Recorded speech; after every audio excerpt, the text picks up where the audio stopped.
দর্শক, আসসালামু আলাইকুম। পৃথিবীতে বেশ কিছু ধর্ম রয়েছে, তার মধ্যে অন্যতম ধর্ম হচ্ছে ইসলাম। ইসলাম ধর্মটি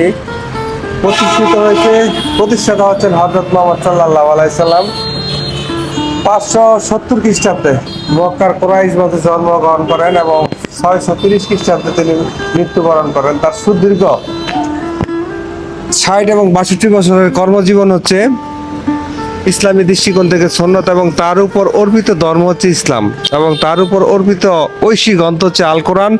সে আল কোরআনের ভিত্তিতেই হচ্ছে একটি সুন্দর পরিপূর্ণ জীবন বিধান। আর তার মধ্যে যেই রয়েছে আমাদের ইসলামের 5টি স্তম্ভ: ঈমান, রোজা, নামাজ, হজ, যাকাত।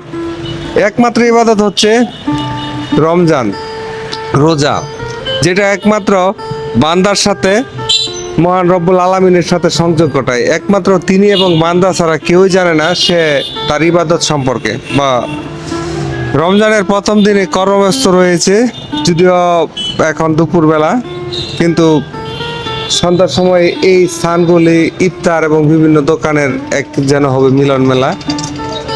আসসালামু আলাইকুম। ওয়ালাইকুম আসসালাম। এই চমৎকার দৃশ্য দেখে আপনার কেমন লাগতেছে?